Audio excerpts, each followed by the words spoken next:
European സാമ്രാജ്യങ്ങളുടെ അസ്തിത്വത്തിനും നൈസർഗികതയ്ക്കും അതിശക്തമായ ആഘാതമേൽപ്പിക്കുന്ന തരത്തിലുള്ള മാറ്റങ്ങളാണ് കഴിഞ്ഞ കുറെ കാലങ്ങളായി അവിടെ നടന്നുകൊണ്ടിരിക്കുന്നത്. ഇതര ഭൂഖണ്ഡങ്ങളെ മുഴുവൻ നിയന്ത്രിക്കാൻ പോകുന്ന കഴിവും പ്രാപ്തിയും പണവുമെല്ലാം യൂറോപ്പിനുണ്ടായിരുന്നിട്ടും അവർ ദിവസേന പതറിപ്പോകുന്ന കാഴ്ചകളാണ് കണ്ടുകൊണ്ടിരിക്കുന്നത്.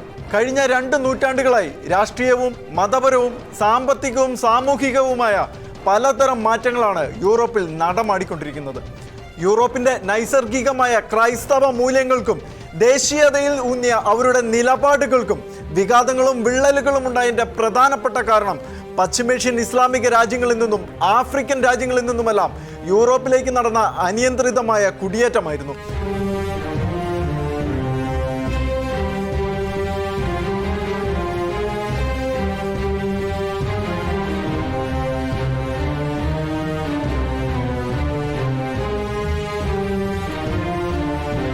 ഒട്ടുമിക്ക യൂറോപ്യൻ രാജ്യങ്ങളുടെയും നിയമങ്ങളും കീഴ്വഴക്കങ്ങളും അങ്ങേറ്റവും ഉദാരവും വിശുദ്ധ വേദപുസ്തകം അനുശാസിക്കുന്നത് പോലെ ക്രിസ്തുവിന്റെ സ്നേഹത്തിൽ അധിഷ്ഠിതവും അനാഥരോടും വിധവമാരോടും അഭയാർത്ഥികളോടും കരുണ കാണിക്കുന്നതുമായിരുന്നതിനാൽ അതിനെ പരമാവധി മുതലെടുക്കുകയാണ് കുടിയേറ്റക്കാരെല്ലാം ചെയ്തത്. അതാണ് യൂറോപ്പിന്റെ ഗുരുതരമായ പ്രതിസന്ധിയായി മാറിയത്.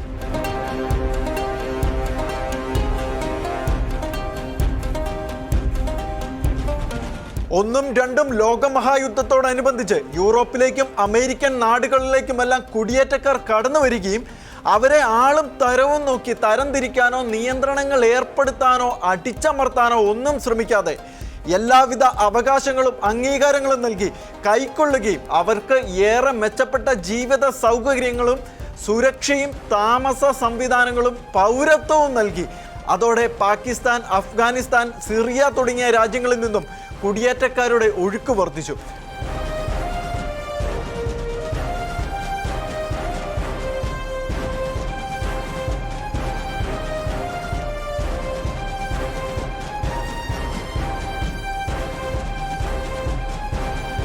പതിനഞ്ചാം നൂറ്റാണ്ടിന്റെ അവസാനം മുതൽ 1970കളുടെ ആരംഭം വരെ Greece, Ireland, Italy, Spain, Germany, Norway, Sweden, Denmark, Belgium, Portugal, United Kingdom എന്നീ യൂറോപ്യൻ രാജ്യങ്ങൾ കുടിയേറ്റക്കാരുടെ കേന്ദ്രമായിരുന്നു.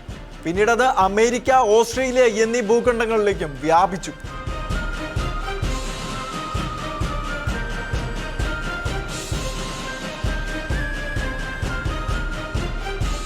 സിറിയ, ഇറാഖ്, അഫ്ഗാനിസ്ഥാൻ തുടങ്ങിയ ഇസ്ലാമിക രാഷ്ട്രങ്ങളിലെ സംഘർഷങ്ങളും അസ്ഥിരതയും കാരണം പ്രത്യേകിച്ച് 2015 യൂറോപ്പിലേക്ക് എത്തുന്ന കുടിയേറ്റക്കാരുടെയും അഭയാർത്ഥികളുടെയും എണ്ണത്തിൽ ഗണ്യമായ വർധനവാണ് ഉണ്ടായത്.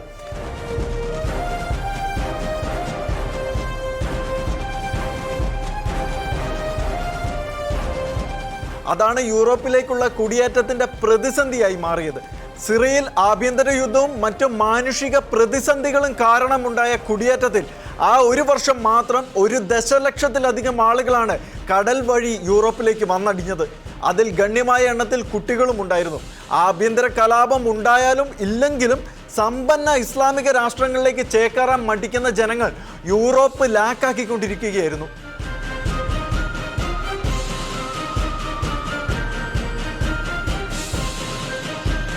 ഒട്ടുമിക്ക യൂറോപ്യൻ രാജ്യങ്ങളും തുടക്കത്തിൽ കുടിയേറ്റക്കാരെ സ്വാഗതം ചെയ്തിരുന്നെങ്കിലും ചില കാലങ്ങൾ കഴിഞ്ഞ് പൗരത്വവും മറ്റും കരസ്ഥമാക്കിയതോടെ അവരുടെ ഉള്ളിൽ ഊറിക്കിടന്നിരുന്ന യഥാർത്ഥ താല്പര്യങ്ങൾ പുറത്തു കൊണ്ടുവന്ന് യൂറോപ്പിനെ ഒരു വലിയ പ്രക്ഷോഭ കേന്ദ്രം പോലെ ആക്കി മാറ്റിക്കൊണ്ട് പൊളിറ്റിക്കൽ ഇസ്ലാമിൻ്റെ കുതന്ത്രങ്ങൾ നടപ്പിലാക്കുകയാണ് അവർ ചെയ്തത്.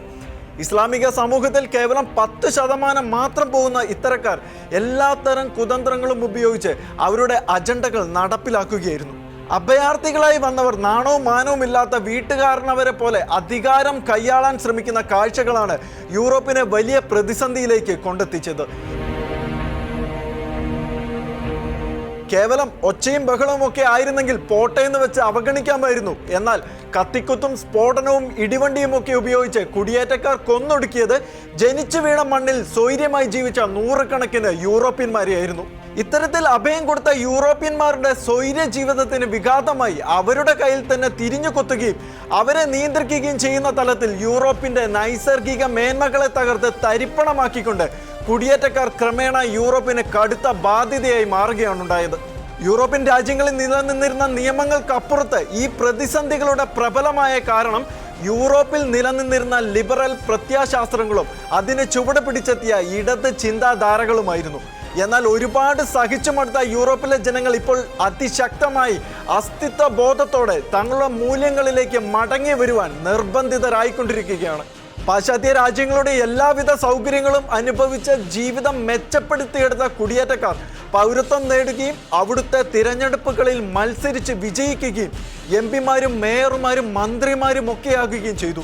അങ്ങനെ കുഴപ്പമില്ലാതെ കാര്യങ്ങൾ മുന്നോട്ട് പോകുന്നതിനിടയിലാണ് പാകിസ്ഥാൻ, അഫ്ഗാനിസ്ഥാൻ, സിറിയ, ഈജിപ്ത് തുടങ്ങിയ രാജ്യങ്ങൾ കേന്ദ്രമായി ഇസ്ലാമിസ്റ്റുകൾ കൂടുതൽ ശക്തമായ തീവ്രവാദ സംഘടനകൾക്ക് രൂപം കൊടുത്തുകൊണ്ട് ലോകരാഷ്ട്രങ്ങളെ കീഴടക്കുവാനുള്ള നീക്കങ്ങൾ ആരംഭിച്ചത്.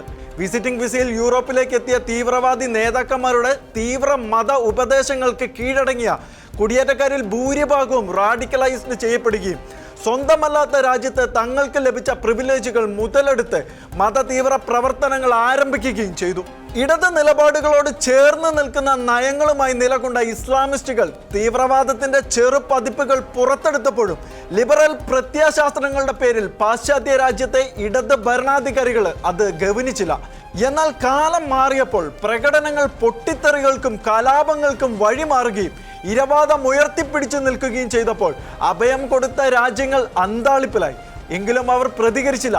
എന്നാൽ ആ രാജ്യത്തെ സിവിലിയൻ നിയമങ്ങൾക്ക് മുകളിൽ കുടിയേറ്റക്കാരുടെ മത നിയമങ്ങളും മതകോടതികളും വേണമെന്ന് ശഠിച്ച് യൂറോപ്യന്മാരുടെ സ്വൈര്യ ജീവിതത്തിന് ഇവർ തടസ്സമായി മാറിയതോടെ ഇവരെ ഫലപ്രദമായി പ്രതിരോധിക്കേണ്ടത് അനിവാര്യമായി മാറി.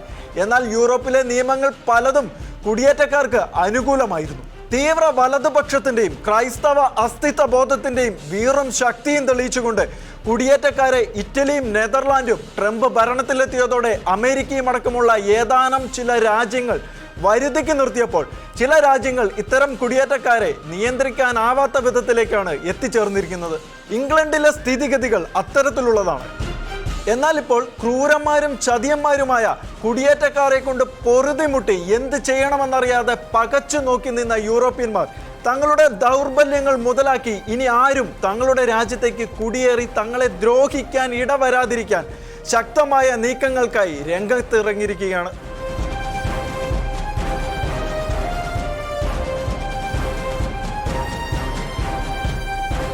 അമേരിക്കക്കാർക്കും കുടിയേറ്റക്കാരെ കൈകാര്യം ചെയ്യുന്നതിൽ സംഭവിച്ചത് വലിയ പിഴവുകളും അബദ്ധങ്ങളുമായിരുന്നു.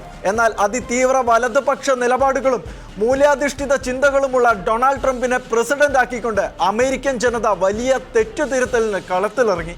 അത് പൂർണ്ണമായും ഉൾക്കൊണ്ടുകൊണ്ട് ട്രംപ് അമേരിക്ക ഫസ്റ്റ് എന്ന ആപ്തവാക്യം ഉയർത്തിപ്പിടിച്ചുകൊണ്ട് അമേരിക്കൻ ജനതയുടെ താല്പര്യം സംരക്ഷിക്കുവാൻ രംഗത്തിറങ്ങുകയും ഭരണത്തിന്റെ തുടക്കത്തിൽ തന്നെ അമേരിക്കയിലെ അനധികൃത കുടിയേറ്റക്കാരെ വേരും കൊമ്പും ശേഷിക്കാതെ തൂത്തുകൂട്ടി പുറത്താക്കുകയും ചെയ്തു. യൂറോപ്പിലെ ഇതര ക്രൈസ്തവ രാഷ്ട്രങ്ങളിലേക്കും ആ ട്രംപ് എഫക്റ്റ് ശക്തമായി തന്നെ പടർന്നു തുടങ്ങിയിരിക്കുകയാണ്.